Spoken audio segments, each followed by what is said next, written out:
ఈ సమీక్షా సమావేశం ముఖ్య ఉద్దేశము నిర్మాణాత్మకమైనటువంటి వ్యవస్థీకృతమైనటువంటి జేఏసీ నిర్మాణం చేయాలనేటువంటి ఉద్దేశంతో ఈ సమీక్షా సమావేశం ఏర్పాటు చేసుకోవడం జరిగింది.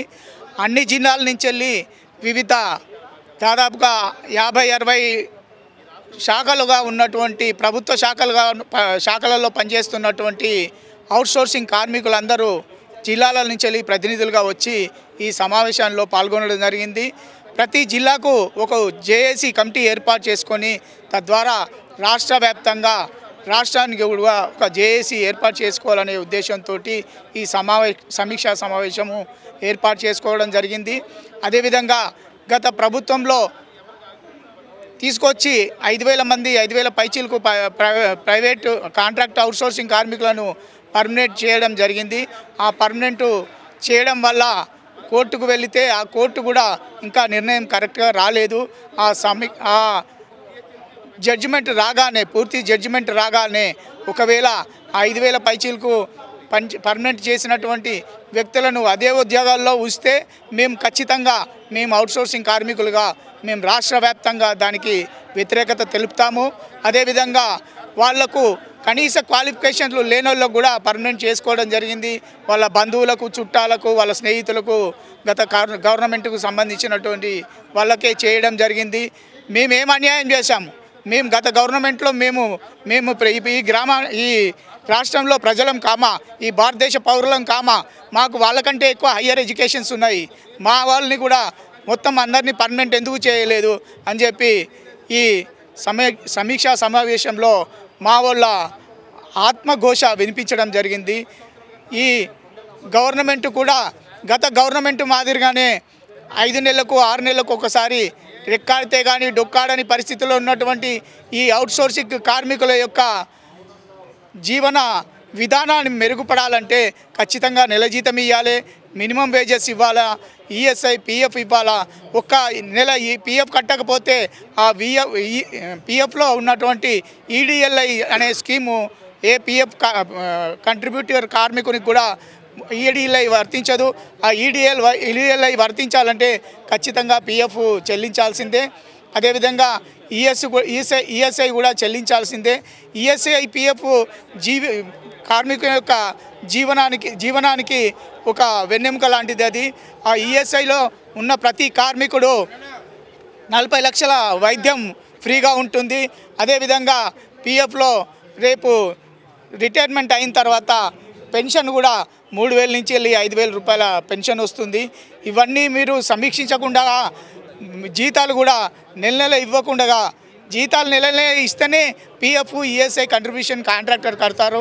ఈ కాంట్రాక్ట్ వ్యవస్థనే మొత్తం రద్దు చేసి గవర్నమెంట్ ద్వారా ఒక అవుట్సోర్సింగ్ కార్పొరేషన్ ఏర్పాటు చేయాలని చెప్పి ఈ సమావేశంలో ప్రతి ఒక్కరూ నిలదీసి గవర్నమెంట్ను మనం ప్రశ్నించాలని చెప్పి కోరడం జరిగింది. మేము ప్రజాప్రభుత్వము, ప్రజల కోసం ఏర్పడినటువంటి ప్రభుత్వము, మాకు సమయం ఇవ్వండి అని చెప్పి పదే గౌరవ ముఖ్యమంత్రి గారు కోరడం మూలంగా పర్మనెంట్ ఉద్యోగులు వాళ్లకు డిఏలు ఇవ్వాలని చెప్పి అల్టిమేటం ఇచ్చినా కూడా మా వాళ్లకు కడుపు సగం కాలుతున్నటువంటి పరిస్థితిలో కూడా గౌరవ ముఖ్యమంత్రి గారు మమ్మల్ని అడగడం మూలంగా మా వాళ్ళు కడుపు ఎండబెట్టుకొని కూడా గవర్నమెంట్కు సహకారం చేస్తుందని చెప్పి సహకారం చేస్తున్నారు. ఈ విధంగా సహకారం చేయడం వల్ల మా కోరిక నెరవేరుస్తారేమో గవర్నమెంట్ అనేది ఒక ఆశలో బతుకుతున్నాం మేమంతా. మా ఆశను ఖచ్చితంగా రేవంత్ రెడ్డి గారు నెరవేరుతారని చెప్పి ఈ సందర్భంగా మేము అందరం కూడా చర్చించుకోవడం జరిగింది. మా ఆశ ఖచ్చితంగా నెరవేరుతుంది. ఈ అవుట్సోర్సింగ్ విధానాన్ని రద్దు చేసి ఈ గవర్నమెంట్ అవుట్సోర్సింగ్ కార్పొరేషన్ ఒకటి ఏర్పాటు చేస్తారని చెప్పి వివిధ మాధ్యమాల ద్వారా, అదేవిధంగా ప్రొఫెసర్ కోదండరాం ఎమ్మెల్సీ గారు కూడా దీని మీద ఒక కమిటీ వేసి ఆ కమిటీ ద్వారా ఒక నిర్ణయం తీసుకుంటారు. అది కూడా ఈ అసెంబ్లీ సమావేశంలోనే తీసుకుంటారని చెప్పి మేము ఆశిస్తున్నాము. ఎందుకంటే ఈ పేద ప్రజలంతా ఆశాజీవులు. వాళ్ళ లెక్క గవర్నమెంట్ వాళ్ళ లెక్క మేమేంటి అనే పరిస్థితి లేదు. ఈరోజు గవర్నమెంట్ ఉద్యోగి ప్రొడక్టివిటీ లేదు. వాళ్లకు ₹1,00,000 జీతం వస్తే వీళ్ళకి ఇచ్చిన 15,000 జీతం అంతా కూడా వాళ్ళు పనిచేయరు. వాళ్ళు గవర్నమెంట్ జీతం ఉంటే వాళ్ళకి ఎక్కడ వాళ్ళ జీతం పిట్టేలు మోసిపోతాయి అనే పరిస్థితి ఉన్నది. గవర్నమెంట్ ఉద్యోగ పిట్టేలు మోసిపోవు. కానీ మా వాళ్ళ పరిస్థితులు ఏంటంటే అవుట్సోర్సింగ్ కార్మికుడు ప్రొడక్టివిటీ పెంచుతారు. ఖచ్చితంగా వాళ్ళలో పావులో వంతు కూడా 10% కూడా మా వాళ్ళకు జీతం ఇవ్వట్లేదు. ఈ ప్రొడక్టివిటీ పెంచడం మూలంగా గవర్నమెంట్ కరెక్ట్గా పనిచేస్తున్నది, అన్ని శాఖలు కరెక్ట్గా పనిచేస్తున్నది. వాళ్ళకంటే రెట్టింపు సంఖ్య వాళ్ళు 1,00,000 ఉంటే మా వాళ్ళు 2 లక్షల మంది ఈరోజు రాష్ట్రంలో అవుట్సోర్సింగ్ విభాగాలలో ఉన్నారు. ప్రతి డిపార్ట్మెంట్లో మెజారిటీ మాదే. వాళ్ళు తక్కువ, వాళ్ళు పనిచేసుడు కూడా తక్కువనే. మొన్న ప్రతి మాధ్యమంలో ప్రతి దాంట్లో కూడా అవుట్సోర్సింగ్ విధానాన్ని రద్దు చేసి కాంట్రాక్ట్ కార్పొరేషన్ ఒకటి ఏర్పాటు చేయాలని చెప్పి కోరడం జరిగింది. దానికి ప్రభుత్వం కూడా సానుకూలంగానే స్పందిస్తున్నారు. ఈ సమావేశాలలో రాబోయే అసెంబ్లీ సమావేశాలలో దీని మీద నిర్ణయం తీసుకుంటారని చెప్పి ఆశిస్తున్నాను.